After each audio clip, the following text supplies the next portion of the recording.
Olá pessoal, hoje a gente vai falar sobre sistema respiratório no trauma, né? Então dentro desses atendimentos, como funciona o sistema respiratório? É fundamental a gente conhecer a anatomia, a fisiologia, a fisiopatologia, como que ocorre as situações no sistema respiratório para eu poder tratar. Então é fundamental que eu conheça, né, a parte anatômica do corpo humano para mim poder resolver, para mim poder conhecer e tratar cada circunstância. Pessoal, qual é a principal função do sistema respiratório? Então, o sistema respiratório tem duas funções que são as principais, ventilação e oxigenação. O que seria a ventilação? A ventilação no sistema respiratório é essa troca mecânica, é o recebimento externo do ar que via respiratória, via a narina até os alvéolos, ele ocorre essa troca gasosa. Então é a captação de oxigênio e a remoção de CO2, de dióxido de carbono. O que é a ventilação? A ventilação é a capacidade deste oxigênio, após chegar nos capilares dos alvéolos, de adentrar a hemoglobina, né, e ser levado até o tecido, né? Então nós temos essas duas funções primordiais. A captação de oxigênio, né, via vias respiratórias superiores e inferiores e via corrente sanguínea, via sistema circulatório, ele ser levado até o tecido para que ocorra, né, o metabolismo desses nutrientes. Vias aéreas. O que são as vias aéreas? Vias aéreas são o canal, vias aéreas são o caminho que leva o ar até os alvéolos, né? Então a gente vai falar esmiuçadamente sobre vias aéreas superiores, vias aéreas inferiores, quem são elas e qual é a função detalhada de cada uma das vias aéreas, né? Então elas são divididas entre vias aéreas superiores e vias aéreas inferiores, e cada uma desempenha um papel primordial neste processo. Dentro das vias aéreas superiores, pessoal, nós temos cavidade nasal e cavidade oral.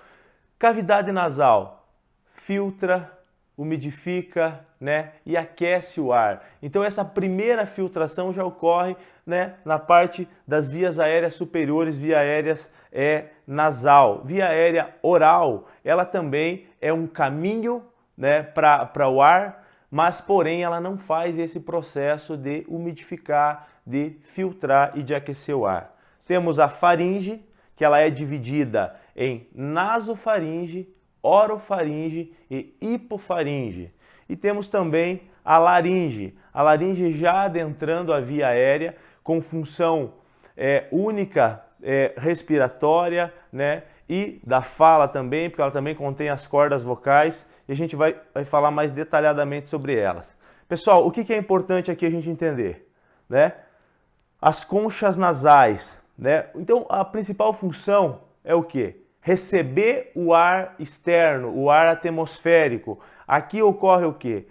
Ocorre o filtro, ele filtra o ar, é importante saber nesse filtro, pessoal, porque a cavidade nasal ela tem capacidade de filtrar principalmente as grandes partículas. As partículas menores, elas vão ser filtradas mais internamente, a nível de traqueia, o muco vai ficar segurando essas partículas, essas poluições que ocorrem.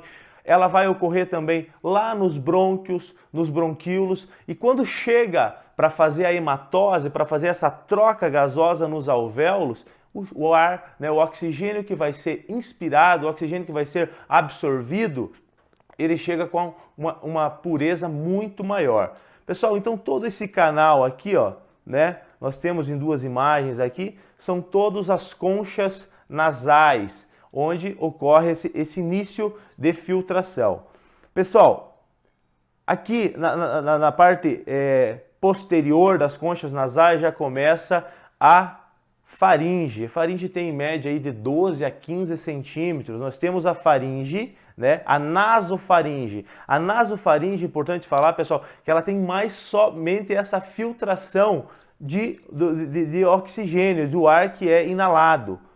Mais ao meio nós temos a orofaringe. A orofaringe ela tem uma função dupla, né? Por quê? Porque ela também participa do processo de mastigação, do processo digestivo, né? Então nós temos a nasofaringe, a hipofaringe, já nesse processo digestivo também, e nesta base nós temos a orofaringe, desculpa, e nesta base inferior nós temos a hipofaringe. A hipofaringe vai ser muito importante para a gente entender mais posterior, na parte de trauma, que é onde as lesões principais ou as obstruções ocorrem, né? Então esta função, a hipofaringe, ela é a sequência do canal respiratório, ela é a sequência das vias aéreas superiores. Pessoal, importante aqui, ó, essa aqui, né, é a úvula. Qual é a função da úvula? Qual é a função principal? Essa campainha, né, que o pessoal vulgarmente chama, né? Mas ela é a úvula, ela tem uma função primordial. A úvula, pessoal, ela é como se fosse uma campainha mesmo, ela é como se fosse, ela emite o sinal de alerta. Então, quando na mastigação, a hora da deglutição, ela avisa que, ó, tá indo o alimento, fecha a epiglote. Então a epiglote se fecha para que toda essa parte de alimento, ela vá direto, né, pro esôfago e a via aérea esteja fechada. Por isso que o paciente, a pessoa, ela tem que estar, né, com uma boa reflexo de deglutição para que isso ocorra, para que a úvula faça essa função de comunicar que vai passar alimento, vai passar algo sólido, né? Então o que acontece? A epiglote fecha a via aérea, fazendo com que esse alimento vá diretamente para o esôfago. A gente vai entender depois que é isso que muitas vezes acaba não acontecendo no paciente de trauma, no paciente com rebaixamento neurológico. Muito bem, pessoal. Então, aqui a gente falou um pouquinho das fossas nasais, né? Falamos um pouquinho da epiglota, mas também a cavidade oral. Cavidade oral, ela também é um captador de ar atmosférico, só que assim, ela não tem essa função principal. A principal função é a função de deglutição, mas também age como captador de ar atmosférico. Mais abaixo, pessoal, nós temos quem? Nós temos a epiglote. Qual que é a função da epiglote? A epiglote é como se fosse uma porta. A gente já falou um pouquinho, mas ela é o quê? Ela é uma porta que bloqueia a via aérea, bloqueia a parte a parte da laringe. A laringe, pessoal, é importante a gente falar, ela tem em média de 3,5 a 5 centímetros e ela tem várias glândulas. As principais, quais são as principais funções? As cordas vocais, né? Elas ficam localizadas na faringe. Ela tem a glândula tireoide, né? A cartilagem cricoide também, que a cartilagem cricoide a gente vai ver depois, que é o que une a laringe à traqueia. Mas aqui, pessoal, a epiglote, ela tem essa função, né? Ela tem essa função de bloqueio, de fechamento da via aérea. Vamos passar aqui.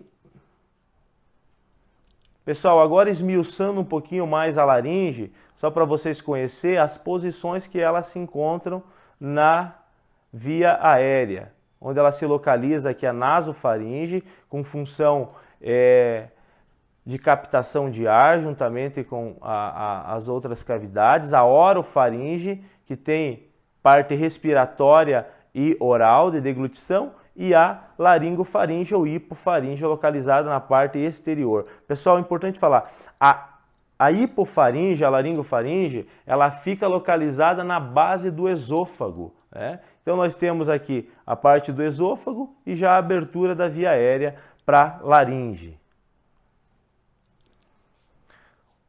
Olha só, aqui então nós temos a epiglote, parte superior, toda essa parte aqui é a epiglote, então ela se abre para a passagem do ar, expondo aqui as cordas vocais.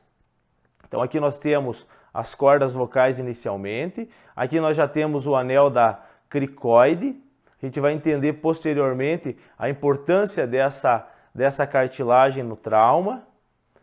O anel cricoide, as cordas vocais falsas, as cordas vocais aqui as verdadeiras, né? E toda essa parte inicial. Então aqui, pessoal, é onde começa o caminho, ainda a laringe via aérea superior, mas é onde começa o caminho para as vias aéreas inferiores.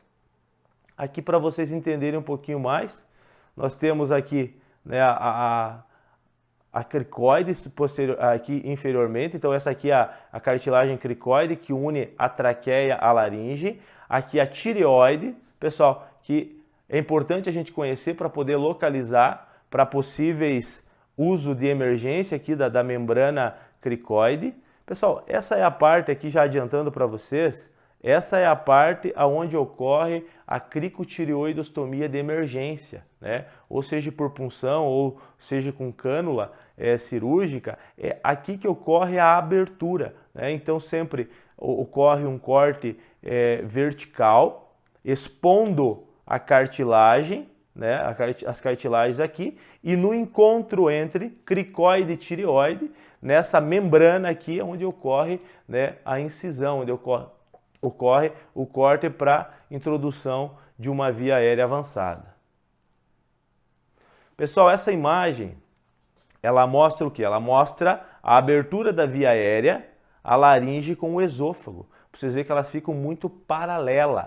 Então, quando ocorre um processo de intubação, o que acontece muitas vezes é que quando não é visível, às vezes intubações mais difíceis, o tubo acaba indo para o esôfago e não, né, para a via aérea como é o esperado. Por isso tem que ser uma avaliação muito apurada, né?